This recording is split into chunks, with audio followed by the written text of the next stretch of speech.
నమస్తే అండి, నేను మీ కళ్యాణిని. Welcome to our channel Kalyani kitchen Kadapa. ఈరోజు ఈ వీడియోలో సోయా ఫ్రైని తయారు చేసి చూపించబోతున్నాను. ఇది స్నాక్స్గా తినొచ్చండి, లేదా సైడ్ డిష్గా కూడా నంచుకోవచ్చు. పైన క్రిస్పీగా, లోపల సాఫ్ట్గా, స్పైసీగా ఉండే ఈ సోయా ఫ్రై నేను ఎలా తయారు చేస్తానో మీకు కూడా చూపించేస్తాను. వీటిని రకరకాలుగా పిలుస్తూ ఉంటారు. మీల్ మేకర్ అని, సోయా చంక్స్ అని, సోయా ఈ విధంగా పిలుస్తూ ఉంటారు కదా. నేనైతే చాలా సింపుల్ ఇంగ్రీడియంట్స్ వాడి ఒక 10 నుండి 15 నిమిషాలు అయితే చేసేస్తానండి. స్కిప్ చేయకుండా చూడండి, లైక్ చేసి సబ్స్క్రైబ్ చేయండి. అలాగే ఈ వీడియోకి హైప్ కూడా ఇవ్వండి. స్టవ్ వెలిగించేసి ఒక పాత్ర పెట్టుకొని అందులో సోయా మునిగేంత వరకు నీళ్ళు వేసుకోవాలి. అందులో 1/2 టీ స్పూన్ సాల్ట్ వేసి ఒకసారి బాగా మిక్స్ చేస్తున్నాను. నేను 1/2 కిలో వరకు సోయా తీసుకున్నాను, ఈ సైజులో ఉన్నవి.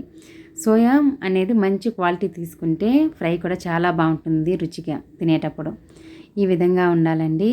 కొన్ని అయితే లోకల్ బ్రాండెడ్ ఉంటాయి కదా, అవి ఎంతగా బాగోవు. రెగ్యులర్గా మీరు ఏం తెచ్చుకుంటూ ఉంటారో అవే చేసుకోండి. సోయా మొత్తము మరుగుతున్న ఎసిట్లో వేసేయాలి. అప్పుడు స్టవ్ ఆఫ్ చేసేయండి. ఇంకా వేడికే మనకు సోయా అనేది ఉడికిపోతుంది. మధ్య మధ్యలో ఒక 1 to 2 టైమ్స్ అయితే ఇలా మిక్స్ చేశారంటే గరిటెతో అన్నీ ఈవెన్గా కుక్ అయిపోతాయి. మనమేం మంట పెట్టి ఉడికించుకోవాల్సిన అవసరం లేదు. ఎసురు మరిగిన వెంటనే సోయా వేసేసి స్టవ్ ఆఫ్ చేసేయండి. ఈ విధంగా ఉడికిపోతాయి ఒక 5 మినిట్స్కి అంతా.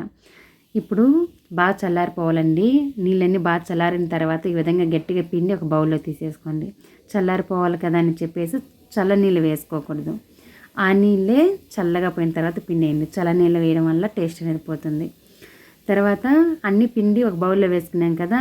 1/2 టేబుల్ స్పూన్ ధనియాల పొడి, 1/2 tablespoon chilli powder, 1/2 tablespoon garam masala, 1/2 teaspoon salt, 3 tablespoons cornflour వేసాను.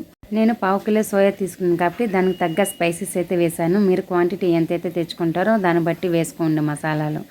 ఇప్పుడు అన్నీ వేసేసి ఒకసారి బాగా మిక్స్ చేస్తున్నాను స్పూన్తోనే బాగా మిక్స్ అవ్వదు కాబట్టి ఇప్పుడు చేతితో ఒకసారి బాగా మిక్స్ చేస్తున్నాను. మనం నీళ్ళు ఇందులో 1 డ్రాప్ కూడా వేయాల్సిన అవసరం లేదు, ఎందుకంటే ఆల్రెడీ తేమ అనేది ఉంటుంది సోయాలో, అదే సరిపోతుంది. ఇంకా మనము వాటర్ వేసేసామంటే అస్సలు బాగా రావు. వాటర్ వేయకుండా ఈ విధంగా మిక్స్ చేసుకోండి, బాగా మిక్స్ అయిపోతుంది. తర్వాత నేను కార్న్ఫ్లోర్ వేసాను కదా, మీ దగ్గర ఒకవేళ కార్న్ఫ్లోర్ లేకుంటే మైదా యూజ్ చేసుకోవచ్చు. కానీ కార్న్ఫ్లోర్ ఉంటే ఒకసారి చేసి చూడండి, క్రిస్పీగా చాలా బాగా వస్తాయి. ఇది పక్కన ఉంచేయండి, ఇది మనకేం నానాల్సిన అవసరం లేదు. వెంటనే స్టవ్ వెలిగించేసి కడాయి పెట్టుకొని డీప్ ఫ్రైకి సరిపడా ఆయిల్ వేసుకోవాలి.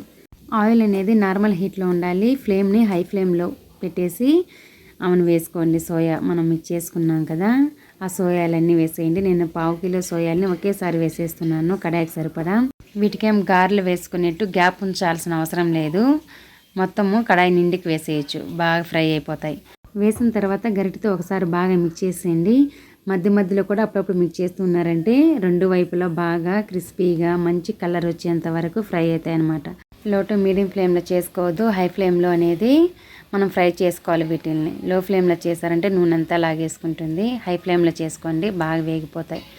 ఇప్పుడు ఇంకోసారి అయితే మిక్స్ చేసి చూపిస్తున్నాను. అప్పుడప్పుడు మధ్య మధ్యలో మిక్స్ చేస్తూనే ఉండాలండి. మనకి సోయా పైన లేయర్ క్రిస్పీగా రావాలి, మనకు తెలుస్తుంది. అలాగని ఎక్కువ మాడి పెట్టుకోకండి, మీకు తెలిసిపోతుంది కదా అవి మంచి కలర్ వచ్చాయి, ఫ్రై అయ్యాయి అని మీకు అనిపిస్తే ఇంకా వెంటనే అయితే తీసేయండి. తీసేసి ఒక టిష్యూ పేపర్లో వేసేసుకోండి. నేనైతే తీసేస్తున్నాను. బాగా ఫ్రై అయ్యాయి రెండు వైపులా, చూడండి మంచి కలర్తో వచ్చాయి. అలాగే టేస్టీగా కూడా భలేగా ఉంటాయండి. వర్షాలు పడుతున్నాయి కదా, ఈ విధంగా సోయా ఫ్రై చేసుకొని వేడివేడిగా తిన్నా చాలా బాగుంటాయండి. మేము అలానే తిన్నాము. మీకు అలా వద్దు అనుకుంటే పప్పుచారు, పప్పు, సాంబార్కైనా సైడ్ డిష్ చాలా బాగుంటాయి నంచుకోను.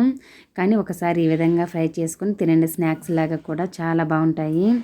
ఇంకా నేను ఇవన్నీ ఒక ప్లేట్లోకి అయితే వేసేస్తున్నాను.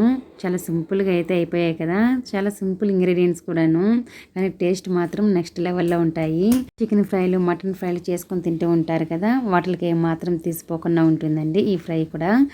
మీరు ఎప్పుడు ఈ విధంగా ట్రై చేయకంటే తప్పకుండా ఒకసారి ఇంట్లో ట్రై చేయండి, మీకు కంపల్సరీ నచ్చుతుంది. నాన్ వెజ్ తినని వాళ్ళు హై ప్రోటీన్ ఉన్న ఈ సోయాని ఈ విధంగా ఫ్రై చేసుకొని తింటూ ఉండండి. చికెన్ ఫ్రైకి ఏమాత్రం తీసిపోదండి, అంత టేస్టీగా ఉండే సోయా ఫ్రై అయితే రెడీ అయిపోయింది. ఫుల్ వీడియో చూసిన వాళ్ళందరూ చాలా థ్యాంక్ యూ అండి. Thanks for watching, bye.